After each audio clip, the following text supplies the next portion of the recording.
Shōgun season finale. Let's talk about it.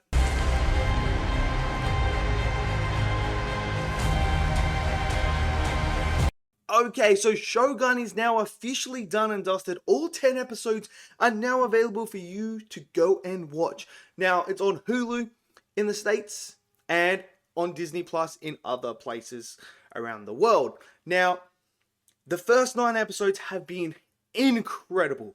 Some of the best television I have watched in recent times. Like, we're talking, this is the level of Last of Us. This is the level of House of a Dragon. Like, this is that type of level. We're talking some of the best shows right now. It was all going to come down to this season finale. They had to nail the finale. And I tell you what, they nailed this finale.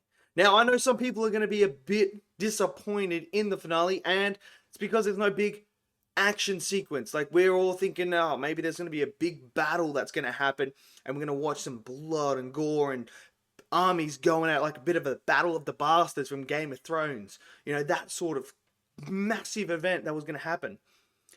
But if you've been watching this show, the show's never been about the big battles. This has never been about, you know, armies coming together and clashing. This has been a chess battle the whole entire way. And in this episode, we have finally seen how much of a master Toranaga really is. When he's sitting there on the cliff and he is talking about what is about to go down in the future, what has happened, how he maneuvered the pieces to get to where he needed to be in order to create a peaceful nation. Because his ultimate goal is to create a nation that is at peace. No wars, nothing. And in order to do that, there had to be things that had to be sacrificed. People had to be sacrificed. And it's just amazing writing. And it was all summed up when he's sitting there. And the guy who betrayed him says, why are you, like, you know, controlling the wind? Which is a reference to, like, trying to control fate. But I love Toranaga where he says, I don't control it, I just study it.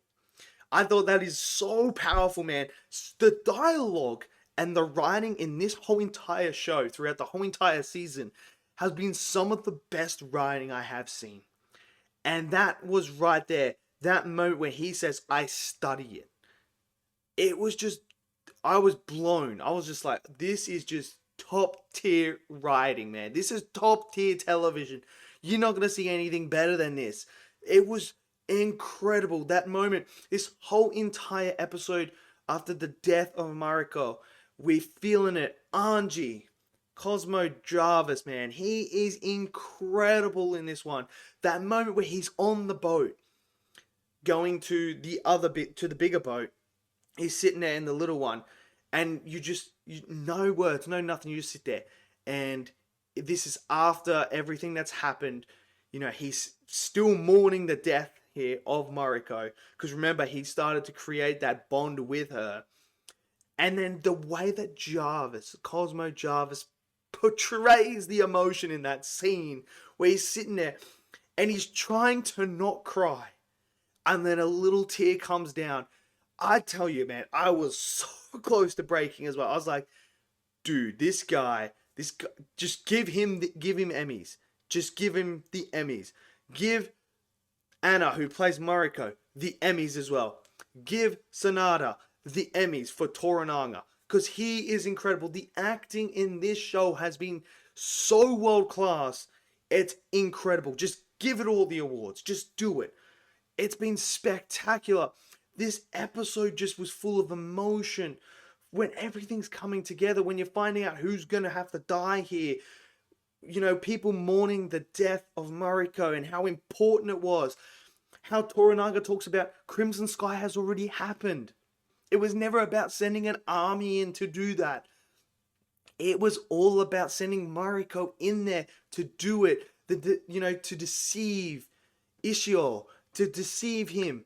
And to be able to get, the air on his side so that nothing could happen, so there would be no blood spilled, to unite the regents together, the council as one.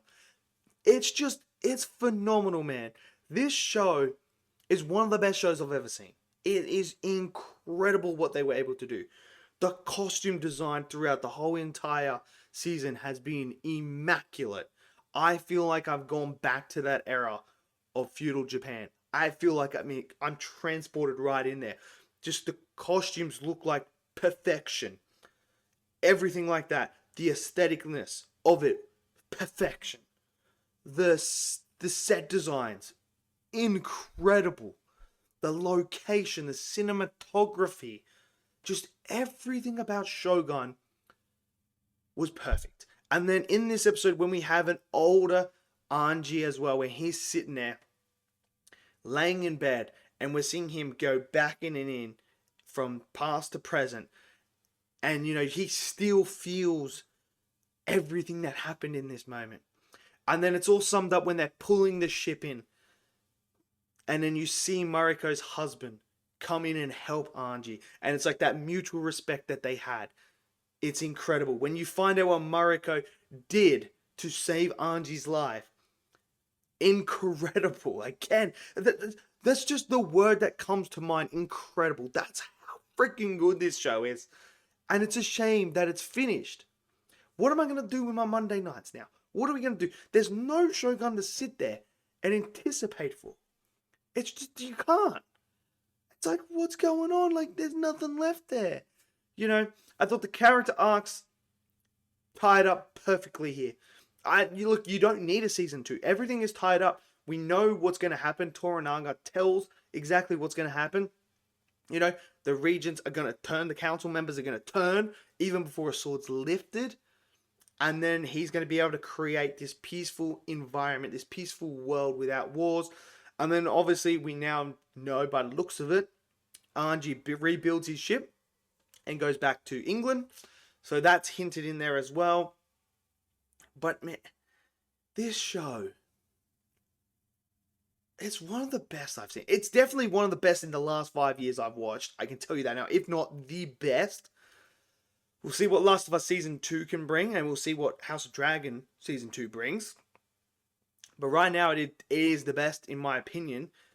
And I know a lot of people were hoping to see more action, but that's not what this show was about. This show was never about. This was about the characters, about the drama, the way that they're able to incorporate scenes where we're sitting there in a brothel talking, and it's compelling. In this episode, when we're sitting on a rock cliff, like a cliff face, talking, compelling. Like, that's me. When Anji meets Toranaga in this episode, and he talks to him, compelling. When Anji's about to kill himself in front of Toranaga stops. The emotion, the weight, everything behind it. Perfection, man. This is just incredible. I freaking love this show. I freaking loved it. So, yeah. Let me know what you guys think now that you've seen all 10 episodes. Did you enjoy the finale? Did you enjoy Shōgun as a whole? Smash it down in the comment section below. Smash that like button. Click subscribe. And I'll see you guys next video. Until then, stay safe. And peace out.